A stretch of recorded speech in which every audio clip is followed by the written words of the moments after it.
Исус каза, който вярва в мене, делата, които върша аз, и той ще върши, даже и по-велики, защото аз отивам при Отца.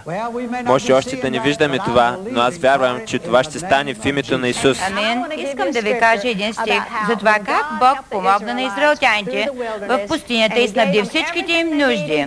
Водеше ги към земя пълна с мляко и мед. Но Той им каза, когато стигнете там, внимавайте. Когато имате всичко необходимо, когато кошниците ви са пълни, къщите ви са пълни, имате достатъчно храна, когато имате всичко, което искате, имате много пари, не преставайте да ми се покорявайте. Само защото имате всичко. Продължавайте да ми служите, независимо дали имате всичко или нямате нищо. Бъдете покорни на Бога, защото Той иска това. Само внимавайте, когато забогатеете, да не забравите Бога. Амен. Чудесно. Амин. Искаме да приветстваме всички, които ни гледате по телевизията. Знам, че ще се вслушате в наставлението на Доди. Ние искаме да ви благословим днес. Знаем, че много от вас познават Господа, но и много не го познават. Ние искаме да бъдем благословени за вас и да ви покажем правилния път към Бога. Кажете амин. Нека вдигнем Библиите си и да направим нашата изповед. И вие, които ни гледате, направете същото. Добре, нека кажем, това е моята Библия. Аз съм това, което тя казва, че съм. Аз имам това, което тя казва, че имам. Аз мога да направя това, което тя казва, че мога да направя. Днес аз ще бъда получаван в Божието Слово. Аз смело изповядвам. Умът ми е медителен. Сърцето ми е отворено да приема. Аз никога няма да бъда същият. Аз съм готов да приема нетленното, неразрушимото, вечно живото семе на Божието Слово. Аз никога няма да бъда същият. Никога, никога, никога. Аз никога няма да бъда същият в името на Исус. Амин. Може да седнете. За телевизионните зрители четем от Евангелието на Матея, 9 глава. Започваме с 35 стих. Тогава Исус обикаляше всичките градове и села и получаваше в синагогите им и проповядваше благовестието на Царството и изцеляваше всякаква болест и всякаква немощ. А когато видя множествата, смили се за тях, защото бяха оттрудени и пръснати като овце, които нямат пастир. Тогава рече на учениците си, жътвата е изобилна, а работниците малко. Затова молете се на Господаря на жетвата да изпрати работници на жетвата си. Днес искам да ви проповядвам за чудотворната мощ на състраданието. Сигурно знаете, че ние искаме да видим 7 години на жътва тук в църквата Лейквуд. Ние достигаме народите по целия свят, включително Хюстън и САЩ. Вярваме за преизобилна жътва през тези 7 години. Но ние никога няма да имаме тези 7 години на жътва без Божията помощ, без чудеса и знамения. Бог трябва да ни помага. Ние няма да успеем сами. Исус каза, отделени от мене не може да сторите нищо. Едно мощно чудо от Бога може да развълнува цял град, да разтърси цяла нация. Исус не се е променил. Той е същият вчера, днес и до века. Много пъти си мислим, че Божията сила присъства само там, където има много хора, шум, възгласи. Но Божията сила се проявява по най-различни начини в живота ни. Спомнете си как Илия се скри в пещерата. Бог му каза да излезе и той застана пред входа й. Задуха силен вятър, но Бог не беше във вятъра. Започнаха да падат светкавици, грамотевици и настана голяма буря, но Бог не беше нито в светкавиците, нито в бурята, нито в целият този хаос. Накрая всичко това премина и Библията казва, Илия чу тих и тъна глас. Друг превод пише звук на нежна тишина. Бог беше в нежния звук на тишината. Знаете, че Бог е добър и милостив. Понякога си мислим, че можем да почувстваме Бог само когато всичко около нас гърми и трещи. Но Божите дела са благи. Неговата нежност е така мощна и чудотворна, както и всичките му други дела. Ето защо ние говорим за чудотворната мощ на състраданието. Състраданието в сърцата на хората. Библията казва, Исус обикаляше всичките градове и всичките села и получаваше. Защо получаваше Той? Той се смили на тях. Проповядваше. Защо проповядваше? Той ги жалеше. Изцеляваше всякаква болест и всяка немощ. Исус разкри естеството на Божието сърце. Бог обича хората. Той е загрижен за обремененото, измъченото, страдащо, ридаещо и умиращо човечество, което е беда по целия свят. Може би ти също носиш бремето на скръбта. Може би си готов да се самоубиеш. Може би ти не знаеш към кога се обърнеш. Може би се чувстваш безпомощен. Бог е загрижен за теб. Той наистина е загрижен за теб. Не обвинявай Бога за твоето нещастие. Обвинявай дявола. Той причинява всички беди. Но когато Исус видя множествата, Той се смили на тях. Аз често се питам, какво ти потиква, Джон Остин? Какво ти потиква да си пастор на тази църква? Какво ти потиква да пътуваш по целия свят? Какво ти потиква да си верен на Исус? Какво ти потиква? И искам да попитам проповедниците, които се прибират вечер след църква от дома и гледат тази програма или гледат в неделя сутрин тук в Хюстън, какво ви потиква? Когато видите множествата, какво ви потиква? Не е ли трагично, когато видиш множество хора да кажеш, ама че голям диско ще събера от тях? Парите ли те потикват да проповядваш? Бъди много внимателен. Парите никога не трябва да ти управляват. Нито пък славата и гордостта. Когато Исус видя големите множества, сърцето му се изпълни със състрадание. Да, състрадание. Какво е състраданието? Това не е само съчувствие, не е само да съжалиш някого. Библейският тълковен речник от Вин пише, че състрадание означава да бъдеш потикнат отвътре. Това е да превъзмогнем човешката природа в нас, като позволим на Бог да изпълни сърцата ни с Неговите мисли и Неговите чувства. Библията ни учи да не заключваме сърцата си.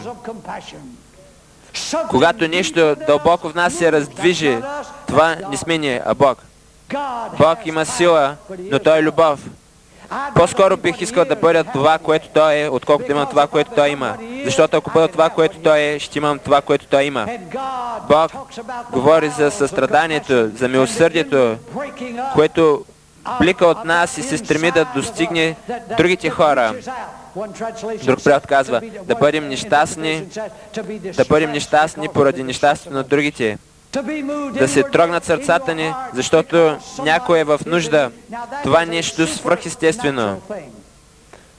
То става само когато стоим тихо пред Бога и внимателно го слушаме. Бог действа в много хора, но те никога не забелязват това. Никога не забелязват това. Те си мислят, че трябва да плесне светкавица пред тях, да ги побият тръпки или да се случи нещо необикновено, но Бог внезапно изпълва сърцата ни с нежност към съседа или приятеля ни, детето или съпругата ни или някой друг. И ние чувстваме в сърцата си Божията любов и състраданието, което ни изпълва. Това е Бог. Това е Бог. Това е Бог. Бог е любов. Бог е състрадание. Виждате, Исус, гледайки множествата, се смили на тях. Ето какво в действителност Святия Дух казва. Той видя хората изтормозени, нещастни, обезсърчени и безпомощни. Друг превод на Библията казва, че Той погледна към множествата и се изпълни състрадание към тях, защото техните проблеми бяха толкова големи. Второ, там пише, те не знаеха откъде да намерят помощ. С други думи, те не знаеха какво да правят. Или бяха като овце без пастир. Исус ги видя като овце, разпръснати по хълмовете, сред вълците, сред опасности, където никой не можеше да им каже къде да отидат и какво да направят. Като овце без пастир, сърцето му се изпълни с умиление. и милост да посрещне нуждите им. Ето защо Той изцеляваше болните. Ето защо Той разчупи хлябовете и нахрани 5000 човека. Исус беше изпълнен със състрадание. Моята най-често казана молитва е: О Боже, изпълвай ме със състрадание. Нека да чувствам копнежа на Твоето сърце. Библията казва, че ние имаме ум Христов. В други преводи на Библията пише: ние имаме мислите, намеренията и чувствата на Неговото сърце. Едно от най-чудните неща, които можете да изпитате в сърцето си, е да почувствате това, което Исус чувства. Да знаете Неговите намерения. Да усещате нещата така, както Той ги усеща. Да имаш Неговите мисли, Неговото и чувства на Неговото сърце. Какви чувства изпитва Исус към болните хора? Какви чувства изпитва към слепите? Какви чувства изпитва Исус към болните от рак? Тук при нас има хора, които неотложно се нуждаят да бъдат изцелени от рак днес. Те вярват, че вече са получили своето изцеление, но какви са чувствата на Исус към тях? Ние трябва да имаме мислите, намеренията и чувства на Неговото сърце. Библията казва, че ние сме обиталищи на Бога. Вие знаете, че аз съм достатъчно луд, за да вярвам, че Бог живее в мен. Аз просто вярвам в това. Ще кажете: добре, но аз не виждам Бог. Въпреки това аз го вярвам. Или не знаете, че вашето тяло е храм на Святия Дух, който е във вас и който имате от Бога, и вие не сте свои си, защото сте били с цена купени. Затова прославете Бога с телата си и душите си, които са Божии. Библията казва, че ние трябва да бъдем в духа за Божие обиталище. Бог живее в нас. Той казва: ще се заселя между тях и между тях ще ходя и ще им бъда Бог и те ще ми бъдат люди. Аз ще обитавам в тях. Бог живее в нас. Но знаете ли, много често ние не му даваме възможност да се изяви. Колко от вас вярват, че демон може да влезе в някой човек? Някои от вас, които гледате сега, може би не вярвате в демони. Но само защото не вярвате, не означава, че те не съществуват. Човек извършил убийство, казва: един глас ми каза да го направя. Друг, който убил цялото семейство, казва: един глас ми каза да ги убие. Какво е това? Това е глас на демонични сили. Същите сили ви карат да употребявате наркотици и алкохол, привличат ви към порнографията, принуждават ви да изоставите семейството си и ви въвличат в един ненормален начин на живот. Демоничните сили са около нас. Но благодаря на Бога, че по-велик е ония, който е в нас, от онзи, който е в света. Демоните могат да обземат хората и да се изявят чрез тях. Спомням си нещо, чудя се дали ще повярвате. Веднъж разговарях с един човек и неговата съпруга, които имаха неприятности. Те бяха пред развод. Всъщност, той беше проповедник. Докато разговаряхме, неговата съпруга ме гледаше. Това не означава, че също не може да се случи и с мъж, но в случая това стана с жена. Очите бяха широко отворени и изведнъж тя се втренчи в мен. Бог ми е свидетел. Аз видях други две очи, които изместиха нейните. Видях тази демонична сила, която ме погледна изкосо. Изкосо. Никога не съм срещал такава омраза в нечии очи. Аз бях смаян. Видях как тези очи се отместиха. Тя мигна и изражението й стана нормално. Какво беше това? Това беше демон в нея. Когато още бяхме в малката църква, един ден аз разговарях с млад човек, който беше седнал на един от последните редове. Той вдигаше шум и показваше неуважение. Аз стоях при него да му поговоря и да го уверя, че ние го обичаме. Той се обърна и ме погледна. Очите му бяха нормални и докато ме гледаше, се случи също нещо. Той се втърчи в мен и изведнъж други две очи ме погледнаха. Същия демон ме гледаше с голяма омраза. Никога не съм виждал или усещал така омраза. След това тя просто изчезна. Какво е това? Това е демон. Това е демон. Мога да ви разкажа и други подобни случаи. Искам да знаете, че в човешкото тяло може да се всели дух. Ако демон може да обитава в човек, също може и Бог.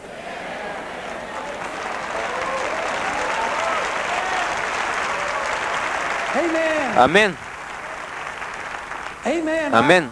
Вярвам, че Бог живее в нас. Вярвам, че Бог докосва болните чрез нашите ръце. Вярвам, че Бог върви с нашите нозе. Вярвам, че Бог говори с нашия глас. Вярвам, че Бог гледа през нашите очи, чува чрез нашите уши и мисли чрез нашите умове, ако му позволим да направи това.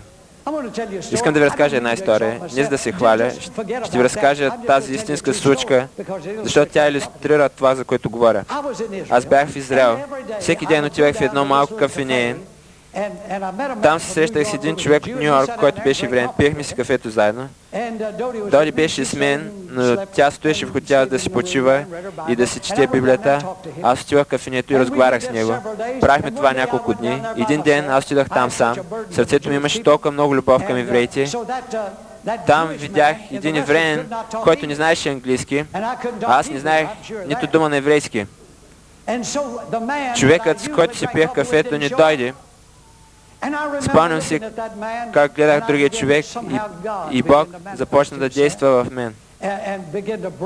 Изпълних се с умиление и се почувствах безпомощен. Исках да му кажа за Исус, за Неговия Месия. Исках да му разкажа за това, което Бог е направил и колко много Той го обича. Исках да му кажа, че пропуска Божието най-добро. Докато си мислих за всичко това, човекът внезапно се обърна и ме погледна. Гледахме се право в очите, без да можем да си кажем нито дума. Накрая сведох поглед и продължих да пия кафето си. Моят познат не дойде и аз тръгнах. След като си отидох, моят познат дошъл и попитал, къде е приятелят ми от Хюстън? Знаете ли какво му отговорил този човек? На еврейски. Имаш предвид човекът, през чиито очи гледаше Бог? Това не бях аз. Това беше Бог. Искам да подчертая, че ако демон може да гледа през човешките очи, то колко повече Бог може да направи това. Бог може да гледа през нашите очи. Да, Той може да направи това. О, халелуя! Искам да знаете, че състраданието е пътят към чудесата. Ще ви разкажа първото чудо, което имахме. То стана с едно малко момиченце тук в нашата църква, което беше сакато по рождение. Всички знаеха това. Опитвах се да получавам хората за изцеление в нашата баптистка църква. Тук ще бях получил кръщение във Святия Дух и проповядвах за изцелителната мощ на Исус. Една сряда вечер, докато проповядвах, аз погледнах малката Мери Клейтън и се изпълних със състрадание. Изпълних се с жалост и умиление. Умиление, което преди не бях изпитвал. Вътрешно вълнение. Силно желах да я взема на ръце, да я прегърна и да й кажа: о, миличкото ми, Исус те обича, аз те обичам, Исус те обича. Такива бяха чувствата ми. Те дойдоха неочаквано. Същата вечер Мери си отиде от дома, носейки чудото в сърцето си. Тя погледна на болния си край и казала: Исусе, ако си същия вчера, днес и завинаги, както моят пастор казва, ти ще изцелиш моя крак. И нещо в крака изпукало и той стана нормален. Тя оздравява. Често разказвам за сестра си, но искам и телевизионните зрители да чуят това. Сестра ми Мери беше първата душа, която приведох при Исус. Тя все още живее в Далас. Аз вече бях получил кръщение в Святия Дух. Ние не контактувахме много, защото живеехме в различни градове. Ние бяхме добри приятели, брат и сестра, но не разговаряхме често по телефона. Междувременно тя се разболява много тежко. Получила силни конвулсии и трябва да взема таблетки Делантин. Състоянието й и толкова се влошило, че изписали от болницата, за да умре у дома. По-късно тя ми каза: Джон, искам да ти кажа, че виждах черни демони в моята стая. Наистина виждах демони. Тя беше толкова болна, че не можеше да върви. Не можеше сама да се храни. Не можеше да прави нищо сама. Трябваше да наемат една медицинска сестра, която да се грижи за нея в тази тъмна стая 24 часа денонощието. Аз не знаех всичко това. 24 часа денонощието. Тя имаше силни конвулсии и ужасни страхове, без да може да се движи. И аз си карах колата по магистралата към Хюстън. Дойде майка и децата бяха заедно с мен в колата. Изведнъж Бог ми даде видение за Мери. Аз я видях във видение, докато карах колата, и също състрадание и умиление изпълни сърцето ми. Започнах да си мисля за нея. О, Мери, ние бяхме заедно по времето на голямата депресия. Мери, ние заедно гладувахме. Мери, моя малка Мери. Тя ме издърпа от огнището, когато бях паднал в огъня и си изгорих ръката. Малка Мери, обичам ти, Мери. Това бяха мислите ми, но всъщност това беше Бог. Това не беше демон, а надигането на духа на живия Бог в сърцето ми. Бог каза, сестра ти Мери е тежко болна, но часът на нейното избавление настъпи. Алелуя! Отидох в Далас, намерих брат Ноа, 50-тин проповедник, и го помолих да дойде с мен. Оговорихме си по телефона и го взех да отидем в дома на Мери. Медицинската сестра, която беше вярваща и ни посрещна на вратата, въведени в мрачната стая, която беше като обиталище на демони. Аз влязох вътре, казвам ви, още когато слизах от колата, почувствах, че Божията сила беше на мен. Ако състраданието ви води, ще видите чудеса. Когато видяхме медицинската сестра, казах, аз съм нейният брат на Мери. Влязох вътре, гняв пламна в мен, дръпнах завесите и казах, нека има светлина тук, Божията светлина. С брат Ноа застанахме до леглото. Мери протегна ръка, тя дори не можеше да ме познае. Косата й беше сплъстена, очите изцъклени, дори не можеше да ме познае, само каза, Гняв пламна в мен и казах, не ми казвайте, че Бог е сторил това на моята сестра. Тогава не знаех, че тя си е мислила точно така. По-късно тя ми каза, чух някой да казва, не ми казвайте, че Бог е сторил това на моята сестра. В този момент аз не знаех това. Тя си мисли, че е страдала за Исус. И така аз стоях до леглото с брат Ноа и казах, в името на Исус Христос от Назарет, аз ти заповядам Сатано и демонични сили, махнете се от нея, махнете се сега. Добавих, Мери, стани и ходи. Не знаех, че тя не може да ходи. Мери скочи от леглото, блъсна се в стената и падна на пола като круша. Не знаех, че не може да ходи. Брат Ноа и аз се вдигнахме. Забравих, че тя беше баптистка, положих ръка на нея и започнах да се моля на езици. Когато започнах да се моля, аз казах, Мери, приеми Святия Дух. Тя вдигна ръцете си и започна да говори на езици.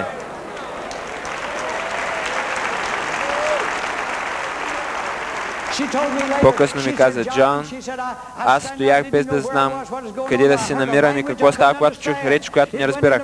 Тя проникна в ума ми и аз усетих как влезе в духа ми и разкъса веригите в мен. Когато пуснахме Мери, тя ни вървеше, а тичаше из цялата къща. Същия ден тя седна и се нахрани на масата. Още същия ден тя беше изцелена. Това стана преди 33 години. От тогава тя не е вземала нито една таблетка Дилантин.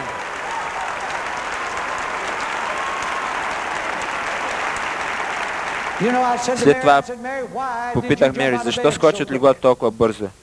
Тя отговори, Джон, чух Бог да казва, Мери, стани и ходи. Аз казах, това не беше Бог, това бях аз. Стояхме там с брат Ноа и аз казах това. И тя каза, не, аз чух Бог да ми казва това. Не, отговорих аз, ти чу мен, аз бях там, аз бях този, който каза, Мери, стани и ходи. Тя каза, Джон, чух Бог да казва, стани и ходи. Аз казах, Мери, ти не си чула Бог да казва, стани и ходи. Тя размаха малко си мрък, така и ми каза, чуй ме, братче, искам да ти кажа нещо. Аз знам какво чух. Това беше глас от небето. Това беше величественият глас на Бога, който каза, Мери, стани и ходи.